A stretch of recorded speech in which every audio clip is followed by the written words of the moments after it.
Good morning friends, দেখতেই পাচ্ছেন আমার কামিনী গাছটি। আর এই গাছটি কিন্তু এত এত গন্ধ দিচ্ছে এই সকালবেলা যে আমার সকালটা কিন্তু খুব সুন্দর হয়ে উঠেছে। তো বন্ধুরা, আপনারাও চাইলে এরকম একটা সুন্দর কামিনী গাছ আপনারা আপনাদের বাড়িতে রেখে কিন্তু আপনাদের সকালটা খুব সুন্দর করতে পারেন, এবং অসাধারণ গন্ধ আর অসাধারণ লুক আপনাদের বাড়িকে সত্যি মোহময় করে তুলবে, সে বিষয়ে কোনো সন্দেহ নেই। তো বন্ধুরা, আজকে এই কামিনী গাছের আমি কিছু টিপস আলোচনা করব কিভাবে পরিচর্যা করলে এই গাছ থেকে প্রচুর ফুল পাবেন, এবং কিছু কিছু সমস্যা, যদিও এই গাছ হার্ডি প্ল্যান্ট, অত সহজে এর সমস্যায় কোনো জর্জরিত হয় না, কিন্তু কিছু কিছু কেয়ারিং টিপসের পাশাপাশি কী ধরনের খাবার, কী ধরনের জল আর কী ধরনের সানলাইট পছন্দ করে সবটাই কিন্তু এই ভিডিওতে থাকছে। আর সবশেষে থাকবে যে স্পেশাল কেয়ার্স, যেখানে আমরা আলোচনা করব যে এই গাছে বেশি বেশি ফুল পেতে গেলে আমাদের কি করতে হবে।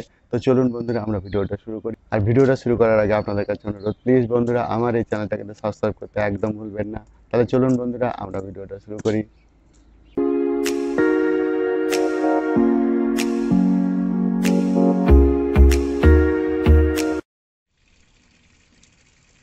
কামিনী গাছের সায়েন্টিফিক নাম হচ্ছে মরিয়া পানিকোলাটা।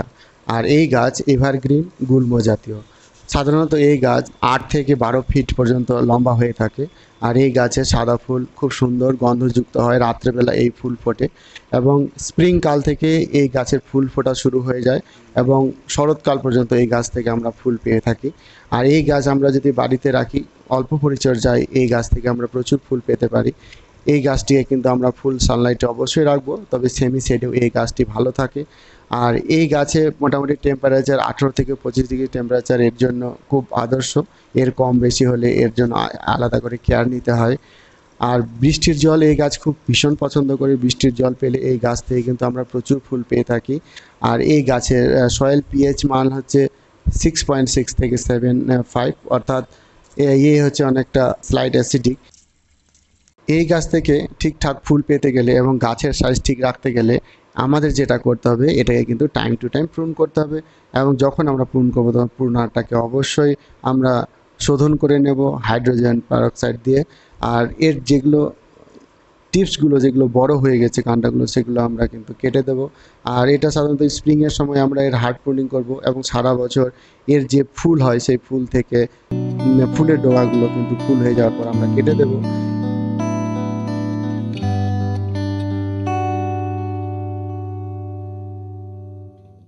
এটাকে প্রুন করে দেওয়ার পর আমরা কিন্তু এই গাছের গোড়ায় গোবর সার দিয়ে দেব।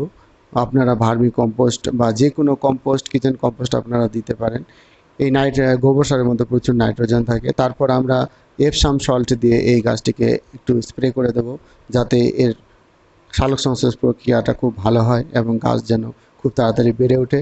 আর সবার শেষে আমরা কি করব, যেই কাণ্ডগুলোতে আমরা প্রুন করেছি সেগুলোতে আমরা ফাঙ্গিসাইড অ্যাপ্লাই করে দেবো, যাতে গাছটিতে ফাঙ্গাসের আক্রমণ না হয়, এর মধ্যে ডাই ব্যাক শুরু না হয়ে যায়। তো খুব সহজেই কিন্তু আমরা এইসবগুলো করতে পারি, এবং বছরে একবারই আমরা হার্ড প্রুনিং করব, এবং সারা বছরে ছোটোখাটো প্রুন করতে থাকবো। তাহলে বর্ষার শুরুতেই আমরা কিন্তু প্রচুর ফুল আমরা এই গাছ থেকে পেতে শুরু করব। সাধারণত এই গাছের ঠিকঠাক পরিচর্যা হলে কিন্তু আমরা স্প্রিংয়ের শুরু থেকেই আমরা এই গাছে হালকা ফুল পেতে শুরু করব। আর এই গাছ রাত্রেবেলা ফোটে, আর এই জন্য আপনারা চাইলে এই গাছটিকে কিন্তু রাত্রেবেলা ঘরের মধ্যে রাখলে আপনাদের ঘরে কিন্তু সৌরভে সুগন্ধে ভরে যাবে, আপনাদের সুন্দর ঘুম হবে, সে বিষয়ে কোনো সন্দেহ নেই। এবং দিনের বেলা আপনারা কী করবেন, এই গাছটিকে বাইরে বের করে দেবেন, যাতে সকালের সূর্যের রোদ এই গাছে পায়। পারলে আপনারা সারাদিনে এই গাছটিতে রোদ খাওয়াবেন, তাহলে কিন্তু এই গাছটি খুব ভালো থাকবে। এবার আছে এই গাছে কীরকম খাবার আমরা প্রয়োগ করব। এই গাছ কিন্তু খেতে ভালোবাসে, যেমন খাবে তেমন ফুল দেবে।